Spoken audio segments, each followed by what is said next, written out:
नमस्कार, मैं ऋचा सिंह और आप देख रहे हैं सी न्यूज भारत। वक्त हो चुका है न्यूज बुलेटिन का।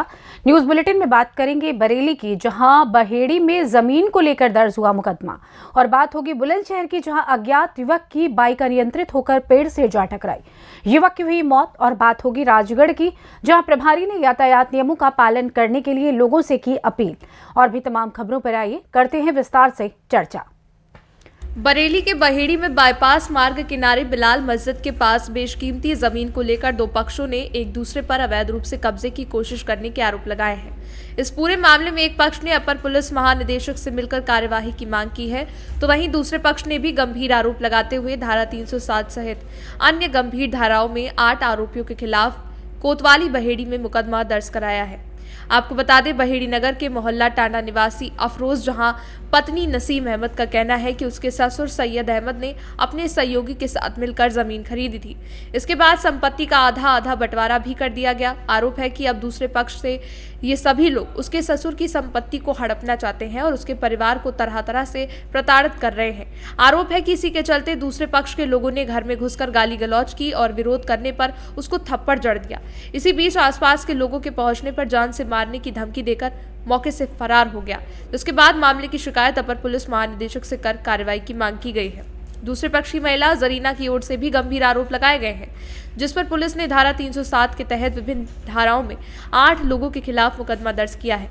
महिला जरीना का कहना है कि बाईपास स्थित बिलाल मस्जिद के पास जो प्लॉट है वो मौजूदा स्थिति में 50 गज बाकी है। ये लोग आधे हिस्से की जगह पूरे प्लॉट पर कब्जा कर रहे हैं। इसी मामले में जरीना ने दूसरे पक्ष पर धमकियां देना और जानलेवा हमले के आरोप लगाते हुए पुलिस से शिकायत की गई। जरीना की शिकायत पर पुलिस ने 8 लोगों के खिलाफ मुकदमा दर्ज किया है। जमीन है बिलाल मस्जिद के सामने, 36 साल से हम इस पे काबिज हैं। हमारी आरा मशीन भी है।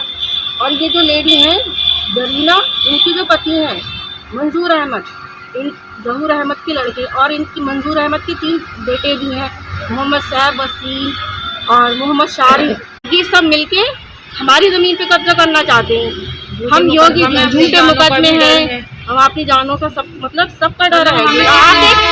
आए दिन ये काम रुकवा देते हैं, मारपीट भी करते हैं और झूठे मुकदमे भी दर्ज कर रहे हैं। इस मामले की शिकायत आपने अधिकारियों से की है? हाँ, हमने अधिकारियों मोदी जी से। और क्या नाम है? जरीना। क्या है प्लॉट का मामला, बताएंगी? हाँ, 50 गज है जी। 25 गज उनकी है, 25 गज हमारी है। उन्होंने अपनी उस पर वो कर लिया, हमारी जगह पे नज़र है अब उनकी, उस पर बनाने के लिए सोच रहे हैं। अब धमकी दे रहे हैं हमारे बच्चों को, और हम हुआ जो कोई आ गया जगह पे तो उसको गोली मार देंगे। और सब फरार हैं घर से, मुकदमे लिख गए उनके, सब फरार हो गए 8 लोग। बरेली से सी न्यूज संवाददाता अब्दुल वाजिद की रिपोर्ट। खबर बुलंदशहर से है, जहां अज्ञात युवक की बाइक अनियंत्रित होकर पेड़ से टकराई। अज्ञात युवक की मौके पर हुई दर्दनाक मौत। ग्रामीणों ने पुलिस को दी सूचना। मौके पर पहुंचे सीओ शिकारपुर और अहमदगढ़ थाना प्रभारी ने फॉरेंसिक टीम को मौके पर बुलाया। अहमदगढ़ पुलिस अज्ञात युवक की शिनाख्त में जुटी। अहमदगढ़ थाना क्षेत्र के गांव ताल बिबियाना के पास हुआ हादसा। बुलंदशहर से सी न्यूज संवाददाता अदनान इबाद की रिपोर्ट। खंडवा के नंद कुमार सिंह चौहान शासकीय मेडिकल कॉलेज में बड़ी लापरवाही सामने आई है, जहां के नवजात गहन चिकित्सा इकाई यानी SNCU में बच्चा बदलने का मामला हंगामे की वजह बन गया। एक ही नाम के माता पिता और दोनों ही बच्चे लड़के होने की वजह से गलतफहमी बड़ी गड़बड़ी में तब्दील हो गई। 14 फरवरी को खंडवा के शास्त्री नगर के मनीषा विजय वर्मा और 14 फरवरी को ही ग्राम सालाई के मनीषा विजय चौहान के यहाँ डिलीवरी हुई। दोनों ने ही लड़कों को जन्म दिया। बच्चों के वजन और उनकी सेहत के मद्देनजर उन्हें अस्पताल के SNCU में ले जाया गया, जहां से गलतफहमी का दौर शुरू हुआ। SNCU में भर्ती बच्चों को फीडिंग के लिए मां को दिया जाता है। जब यहां से मनीषा विजय की आवाज़ लगाई गई तो वर्मा की जगह चौहान पहुंच गए। इसके बाद मनीषा वर्मा और परिवार को कहा गया कि उनके बच्चे की मौत हो गई है। जब वजह पूछी तो वजन कम होना बताया। यही से संदेह हुआ कि फिर अस्पताल में हंगामे की स्थिति बनी। पुलिस भी मौके पर पहुंची, तब रिकॉर्ड में मिलान किया गया। मनीषा चौहान के घर से बच्चे को बुलाकर मनीषा वर्मा को सुपुर्द किया गया। मनीषा वर्मा के पति विजय वर्मा ने कहा कि 14 फरवरी को डिलीवरी के बाद अब बच्चा हमें मिला है, हम खुश हैं। वही जिम्मेदार जांच की बात कह रहे हैं।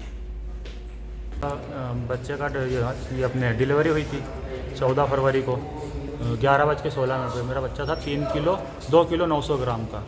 तो बच्चे ने पानी पी लिया था और बच्चा कमज़ोर बताने के कारण एडमिट कर दिया था। बोले आईसीयू में रखना पड़ेगा। अब वो आईसीयू में रखा रहा। अब 2 दिन 3 दिन हो गए, हम जा रहे बार बार चेक करवाने की, पूछ भी रहे क्या बात है, पता नहीं रहे हो आप। तो बोले कमज़ोर है, फेफड़े, बोले अंदर का जो सिस्टम है वो बनानी है बोले पूरी तरीके से, तो बोले आईसीयू में रहेगा बच्चा। और आज अचानक से खबर मिली हमको कि बोले आपका बच्चा एक्सपायर हो चुका है 5 बजे। तो हमने फिर छानबीन करवाई और उन्होंने फिर हमें बताया कि आपके बच्चे का वजन कम था, शरीर पूरा बना नहीं था, इस कारण से बच्चा एक्सपायर हो चुका है। फाइल देखी तो वो फाइल किसी और की थी और बच्चे का वजन भी उतना नहीं था। हमारे बच्चे का वजन था 2 किलो 900 ग्राम और अपने ये जो बच्चा जो हमको दे रहे थे वो बच्चा था 1 किलो 400 ग्राम का। तो फिर वो छानबीन करवाई हमने। छानबीन करवाने के बाद में फिर हमें पता चला कि बच्चा हमारा कल ही यहाँ से छुट्टी दे दी है। तो वह फिर माँ बात करी उन्होंने और फिर हमारे बच्चे को लेके आया और हमें दिया। वापस आ गया बच्चा? आ गया है। ठीक है। सब नाम बता दें। मेरा नाम विजय वर्मा है। महिला का नाम मनीषा वर्मा। हम 4-3 दिन से बोल रहे हैं कि तुम्हारे बच्चा अच्छा है। कल बोला, परसों बोला अच्छा है। आज बता दिए कि तुम्हारे बच्चे को सांस लेने में तकलीफ हो रही। सुबह बताया कि सांस लेने में तकलीफ हो रही, धड़कन उसकी कम चल रही है। और अभी शाम को बोल दिया कि तुम्हारा बच्चा ऐसा हो गया, शांत हो गया। तो हमने देखा मेरा बच्चा शांत कैसे क्या हो गया, तो बोले कि वो शांत हो गया, उसके धड़कन लेने में तकलीफ हो रही थी और गुर्दे भी कम थे उसके और बना नहीं था। समय से पहले हो गया। 7वां था, बोले कि समय से पहले हो गया, बोले कि। तो हमने फिर जानकारी उठाई तो बोले 1.5 किलो का तुम्हारा बच्चा। तो हमने फिर आके देखा कि 1.5 किलो बच्चा तो था ही नहीं, हमारा 2 किलो 900 ग्राम का था। 2 किलो 900 ग्राम का था बच्चा। तो फिर 1.5 किलो का कैसा होगा? समय से पहले 7वां में भी नहीं हुआ, वो 9 महीने पूरे 4 दिन पर हुआ। तो फिर 1.5 किलो बच्चा कैसा हो गया? फिर यहाँ पे देखा तो वो बोल रहे कि तुम्हारा बच्चा हमने किसी और को दे दिया, बोले कि तुम्हारा बच्चा हमने किसी और के पास चला गया है और वो बच्चा यहीं पे है, हमने तुम्हारे बच्चे किसी और को रिचार्ज कर दिया। सर क्या मामला पूरा ये? क्या है, 2 बच्चे थे जिनकी मदर का नाम मनीष और वाइफ ऑफ विजय, दोनों बच्चों का वही था। तो एक का तो बच्चा प्रीमेच्योर है और लो बर्थ वेट है और एक का फुल टर्म था। तो जो अच्छा बच्चा रहता है फुल टर्म, उसको मदर को फीडिंग के लिए हम बाहर देते हैं। तो जो सिस्टर थी वो बच्चों को लेके बाहर आई, उसने आवाज़ लगाई कि मनीषा विजय कौन है। तो वो जो दूसरे पेरेंट थे वो उठ के आ गए क्योंकि उनको लगा हमारा बच्चा है। उसको उसने फीडिंग के लिए दे दिया, तो उन्होंने फीडिंग कराई और 1 दिन तक यही चलता रहा उसमें। और वो जो दूसरा सीरियस बच्चा था वो अंदर ही था। उनके पेरेंट्स तो वो अलग थे, वो उनको ये लग रहा था कि हमारा बच्चा ये नहीं है, और ये जो बच्चा ये हमारा बच्चा जो गलत चला गया था। बाद में जब वो बच्चे में जब सीरियस हुआ तब उन्होंने गांव का नाम देखा। गांव के नाम नहीं देख पाई सिस्टर, गांव का नाम देखना था। एक तो यहीं का था और एक 6 गाँव माखन में किसी का है। तब वो पकड़ने आया तो तुरंत गाड़ी भेजी, उसको वापस बुलवाया, वो बच्चा उनको दे दिया, वो स्वस्थ है। और दूसरा बच्चा वो क्योंकि प्रीमेच्योर है, लो बर्थ वेट है, वो सीरियस है, वो एडमिट है। सर किस प्रकार की लापरवाही रहेगी? हाँ, इसमें हम जांच कराएंगे ना सिस्टर को। मैंने सिस्टर को बोला भी है कि क्योंकि क्या होता है, ये जब भी एसएनसीयू में जो बच्चे एडमिट होते हैं, क्योंकि अपने यहाँ डिलीवरी रेट बहुत जाते हैं, बहुत ज़्यादा है अपने यहाँ, बहुत बच्चे होते हैं। तो मनीषा नाम के अभी भी 4 बच्चे जिनकी मदर का नाम मनीषा है। तो मैंने उससे कहा कि मनीषा देखो, मदर का नाम देखो, फिर उसके मदर के हस्बैंड का नाम देखो, उसके बाद गांव का नाम देखो, फिर डेट ऑफ एडमिशन देखो, फिर वेट देखो, उसके बाद देना चाहिए। सर सबसे बड़ा मामला है तो सरनेम क्यों नहीं लिखा जाता है? काय का सरनेम नहीं लिखा जाता है। हाँ, इन्हें बोला मैंने सरनेम लिखा। आपके मतलब पूरे अस्पताल में कहीं भी सरनेम का जिक्र नहीं किया सरनेम का जिक्र नहीं है। या क्या होता है एसएनसीयू में ऐसे ही लिखा जाता है, वाइफ बाप जैसे। खंडवा से सी न्यूज संवाददाता ललित दुबे की रिपोर्ट। राजगढ़ जिले के लीमा चौहान थाना प्रभारी अनिल राहोरिया ने सभी नागरिकों से अपील की है कि आप यातायात नियमों का पालन करें, साथ ही ओवरलोड वाहन में यात्रा ना करें।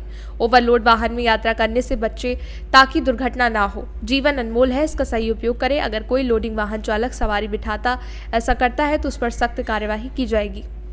मैं थाना प्रभारी लीमा चौहान राजगढ़ के सभी नागरिकों से विनम्र अपील करता हूं कि आप सभी लोडिंग वाहनों, पिकअप, ट्रैक्टर, ट्रॉली आदि में यात्रा नहीं करें।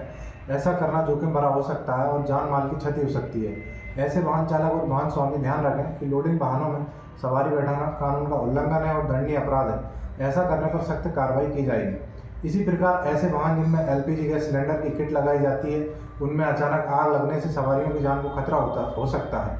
इस प्रकार के स्कूल वाहन भी बालक बालिकाओं के लिए खतरनाक हो सकते हैं। कृपया करके राजगढ़ पुलिस का सहयोग करें और मोटर वाहन अधिनियम के नियमों का अनिवार्य रूप से पालन करें। दुर्घटना से आपके जीवन की सुरक्षा ही हमारा लक्ष्य है। धन्यवाद। सारंगपुर राजगढ़ से सी न्यूज संवाददाता नागेश्वर पाटीदार की रिपोर्ट। फिलहाल न्यूज़ बुलेटिन में बस इतना ही। देश दुनिया की तमाम खबरों की जानकारी के लिए आप देखते रहें सी न्यूज़ भारत। हर खबर आपके साथ, आपके हाथ।